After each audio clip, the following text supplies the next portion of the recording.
नमस्कार साथियों, मैं सुदेश स्वागत करता हूं आपके अपने चैनल प्रियल मैम रीजनिंग पे। आज अपन एक बहुत ही अच्छे मुद्दे के ऊपर मिलने हैं। कोरोना वायरस की जो है वो दवाई मिल गई है और दवाई भी है स्वदेशी है, जो पतंजलि के द्वारा बनाई गई है। दवाई का नाम उन्होंने दिया कोरोनिल और सौरसी। और ये कोरोना वायरस की दवाई है और पूर्णतः आयुर्वेदिक दवाई है।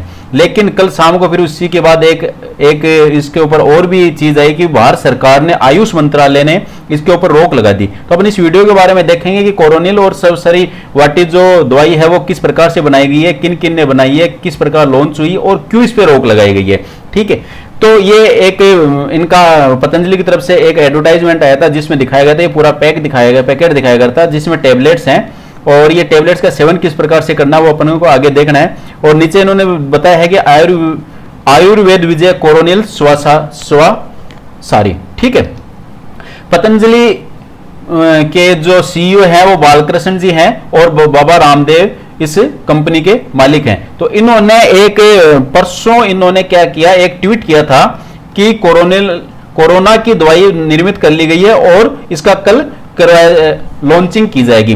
तो कल इसको पतंजलि की इस दवाई को हरिद्वार में लॉन्च किया गया था। ठीक है, ये लॉन्चिंग की है जिसमें बाबा रामदेव और बालकृष्ण जी कर रहे हैं, लॉन्च कर रहे हैं। और ये साथ में जो है इनके बारे में अपन आगे इंट्रोडक्शन देंगे कि ये निम्स से हैं। निम्स जो है एक मेडिकल कॉलेज है, जयपुर की है और इनके साथ में पतंजलि ने कोलैबोरेशन करके इस दवाई का निर्माण किया है।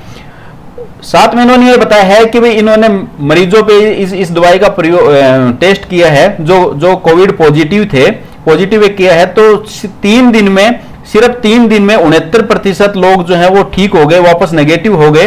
और 7 दिन में संपूर्ण 100% जो पॉजिटिव थे वो इसके क्या हो गए, नेगेटिव हो गए इस दवाई का प्रयोग करने के बाद में। ये चीज अपन ने बताई है कि निम्स यूनिवर्सिटी जो है, national institute of medical science NIMS Jaipur, इन्होंने इनके साथ कोलैबोरेशन किया पतंजलि ने और दोनों ने इसका निर्माण किया। 280 पेशेंट्स के ऊपर इसका टेस्ट किया गया है और टेस्ट बिल्कुल 100% सफल रहा है। इसमें मोर्टेलिटी, मृत्यु दर जो बताई गई है कि मृत्यु दर 0% रही है इस दवाई का निर्माण उपयोग करने के बाद। वही चीज है कि भाई मृत्यु दर 0% है। 65% रोगी जो है वो सिर्फ 3 दिन 65% सिर्फ 3 दिन में ठीक हो गए और 100% जो है वो 7 दिन में ठीक हो गए। अभी इसका निर्माण किस प्रकार से किया गया है, आयुर्वेदिक चीजें जो होती है, गिलोय होती है, इन आयुर्वेदिक चीजों का निर्माण करके इसका बनाया गया है, इसको करवाया, मतलब कि इस दवाई का निर्माण किया गया है। दवाई की किट की जो कॉस्ट रखी है वो पतंजलि ने 600 रुपए इसकी कॉस्ट रखी है कि 600 रुपए में ये उपलब्ध हो जाएगी। उपलब्ध किस प्रकार से करवाई जाएगी, ये किट है, उसकी एक उन्होंने लॉन्च किया है, वॉलपेपर लॉन्च किया है कोरोनिल का। ठीक है, अब इसके बारे में इन्होंने बताया है कि इसकी खुराक किस प्रकार से लेनी है। कोरोनिल की दो दवाइयों का दो दवाइयां जो है भोजन के आधे घंटे के बाद गर्म पानी के साथ सेवन करना है। और इसमें बताया गया है कि 15 से 80 साल की आयु के बीच के लोगों के लिए बिल्कुल सही है। 15 से 80 साल की आयु के लोगों के लिए बिल्कुल सही है। 2 टेबलेट सुबह शाम खाने के आधे घंटे के बाद गर्म पानी के साथ लेनी है। अगर 14 साल से कम, 6 से 14 साल तक की उम्र के बच्चे हैं तो इसकी आधी डोज, मतलब 2 का आधा हो गया, मतलब एक टेबलेट का लेना है। ठीक है, और अगले 7 दिनों में पतंजलि के स्टोर पे उपलब्ध करवा दी जाएगी। और इसके लिए एक ऑनलाइन प्लेटफॉर्म ऐप लॉन्च कर रहे हैं कि उसके माध्यम से आप ऑर्डर कर सकते हैं और ये दवाई जो है आप ऑर्डर करोगे तो घर घर पहुंचाई जाएगी। लेकिन इसमें एक एक्सप्लेनेशन भी दिया है कि भाई जो बीपीएल परिवार से हैं, बीपीएल परिवार के जो लोग हैं उनको ये दवाई मुफ्त में प्रोवाइड करवाई जाएगी पतंजलि के द्वारा। इसकी जितनी भी कॉस्ट है वो पतंजलि और निम्स के द्वारा वहन की जाएगी।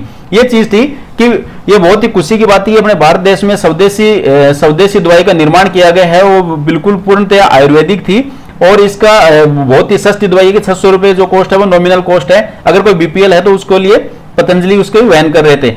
लाने के लिए अपने को कहीं स्टोर पे जाने की जरूरत नहीं, पतंजलि की स्टोर पे उपलब्ध है। लेकिन ऑनलाइन ऐप भी लॉन्च कर रहे हैं जिसके माध्यम से अपन घर बैठे प्रोवाइड करवा सकते हैं। अब बात आती है कि सरकार ने, ऐसा क्या कारण हुआ कि सरकार ने इसके ऊपर रोक लगा दी। सरकार के कल आयुष मंत्रालय ने कल शाम को ये नोटिफिकेशन निकाला, 24 तारीख को नोटिफिकेशन निकाला जिसमें उन्होंने क्लियर बताया है कि 23 जून को 24 को आज का निकाला गया कि 23 जून को पतंजलि के द्वारा जो दवाई का जो किया गया है, लॉन्च किया गया है, इसके लिए भारत सरकार के आयुष मंत्रालय की से कोई भी अनुमति नहीं ली गई है। मतलब ये होता है कि जब कोई भी नई दवाई का निर्माण किया जाता है तो आयुष मंत्रालय से उसकी अनुमति ली जाती है, उनको फॉर्मूला बताया जाता है, भारत सरकार को फॉर्मूला बताया जाता है कि इसमें कौन कौन से कंटेंट किस किस मात्रा में, कितनी मात्रा में कौन से पदार्थ इसमें डाले गए हैं, इसके क्या साइड इफेक्ट हो सकते हैं और इसके क्या पॉजिटिव इफेक्ट्स हैं। बाकी सब इन चीजों का जब भारत सरकार को प्रोवाइड करवाते हैं तो वो इसके बारे में विस्तृत अध्ययन करते हैं और विस्तृत अध्ययन करने के बाद जब भारत सरकार को लगता है, आयुष मंत्रालय को लगता है कि ये चीज बिल्कुल ठीक है, तो वो उसको मार्केट में उतारने की अनुमति दे देते हैं। लेकिन सवरसी वाटिका और कोरोनिल दवाई के लिए बाबा रामदेव की पतंजलि जो है उन्होंने भारत सरकार से कोई अनुमति नहीं ली, उनको किसी प्रकार के फॉर्मूले के बारे में नहीं बताया, अपने खुद के बिहाफ पे उन्होंने टेस्ट किया और इसको लॉन्च कर दिया। तो गवर्नमेंट को आगे आके कि भाई इसके कल को कोई साइड इफेक्ट ना हो जाए, इसलिए सरकार ने 7 दिन तक इस चीज का 7 दिन के लिए पतंजलि को बाउंड किया है कि भाई अगले 7 दिन तक आप इसका कोई भी किसी भी प्रकार का प्रचार और प्रसार नहीं कर सकते जब तक भारत सरकार का आयुष मंत्रालय इसके बारे में संपूर्ण जानकारी नहीं ले लेता और प्रयोग करके नहीं ले लेता।